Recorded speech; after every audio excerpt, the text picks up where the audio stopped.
Hello මේ අපේ 10 වෙනි වීඩියෝ එක. අපි මේ වීඩියෝ එකෙන් කතා කරන්නේ කලින් වීඩියෝ එකේ කිව්වා වගේ මේකෙදී අපි බලන්නේ මේ මොඩල් එකට තව රෙකෝඩ්ස් කීපයක් ඇඩ් කරන්න. එතකොට මේකෙදි මම එක රෙකෝඩ් එකක් ඇඩ් කරලා පෙන්නනවා. ඒ විදිහටම ඔයාලට කැමති එකක් ඇඩ් කරගන්න පුළුවන්. එතකොට දැන් මෙතනදී ටයිටල්, ඩිස්ක්‍රිප්ෂන්, ඉමේජ් තියෙනවා. මම මේකට මේ ඩේට් කියලා ෆීල්ඩ් එකක් ඇඩ් කරන්න යන්නේ. ඔන්න ඇඩ් කරනවා ඩේට් කියලා ෆීල්ඩ් එකක්.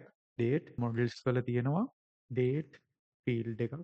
අපි මෙතන දෙනවා මේක නල් වෙන්න පුළුවන් කියලා. ඒ කියන්නේ මේ ඩේට් එක නල් තියෙන්න පුළුවන් කියලා මේ විදිහට දෙන්න. එතකොට මේ විදිහට ඩේට් ෆීල්ඩ් එකක් ඇඩ් කරා. මම දැන් සේව් කරා. සේව් කරලා මේ අපේ ඇඩ්මින් පැනල් එක රන් වෙනවා. එතකොට අපි ඇඩ්මින් එකට ගිහිල්ලා බලමු. එතකොට නිවුස් එකට ගියාට නිවුස් එකේ පෙන්වන්නේ නැහැ ඩේට් කියලා ෆීල්ඩ් එක. මේ විදිහට එකක් එනවා. එතකොට අපි මේක ෆික්ස් කරගන්නේ කොහොමද කියලා බලමු. එතකොට මෙතෙන්න මේ විදිහට ඩේට් කියලා ඇඩ් කරාටම බෑ. අපි මේක මයිග්‍රේට් කරන්න වෙනවා. එතකොට මම මෙතනදී මුලින්ම මේ මයිග්‍රේෂන් එක හදාගන්නවා. දැන් බලන්න මෙතන මයිග්‍රේෂන් හැදිලා තියෙන්නේ ඉනිෂියල් මයිග්‍රේෂන් එක විතරයි. හරිද? දැන් අපි බලමු තව එකක් හදාගන්නේ කොහොමද කියලා. මෙතන ටයිප් කරනවා python manage.py make migrations. අපේ app එකේ නම දෙනවා news app. මෙතන මේ app එකේ නම news app. දැන් මම මේක enter කරනවා.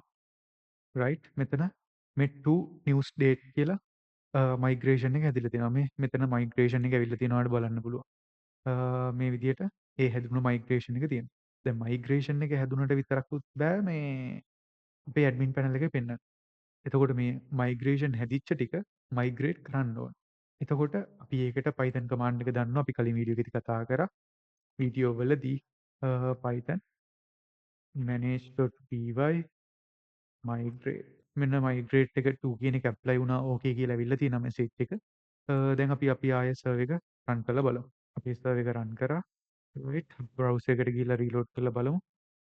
මේ විදිහට පෙන්නනවා. අපි නිවුස් වලට ගිහිල්ලා බලමු.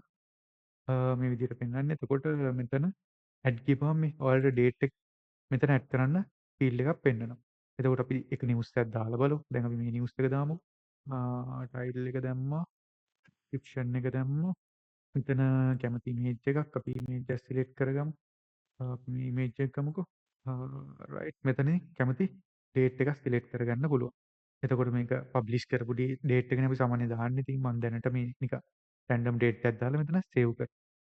මුන් බලන්න මේ විදිහට ඩේට් එක දැම්මා. අපිට මේකේ පෙන්වන්නේ නැහැ. අපි එතකොට මේකේ පෙන්වන්න නම් අපි අප්ඩේට් කරන්න ඕන තැන් දන්නවා. අපි කලින් වීඩියෝ එකේදී කතා කරා. ඇඩ්මින් එකට ගියොත් මෙතන තියෙනවනේ ඩිස්ක්‍රිප්ෂන්. අපි මෙතෙන්ද දාමු අපේ ඩේට් කියන එක.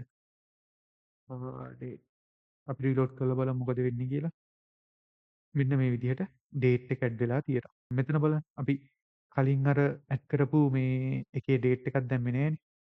අපිට ඕන මේක ගිහිල්ලා මෙතන අප්ඩේට් කරන්න පුළුවන්. මෙතන අපි කැමති ඩේට් එකක් දානවා. සේව් කරනවා. එතකොට ඒකත් අප්ඩේට් වෙනවා. එතකොට මේ විදිහට සියලුම CRUD ඔපරේෂන් ටික අපේ මේ ඇඩ්මින් පැනල් එකෙන් කරන්න පුළුවන්.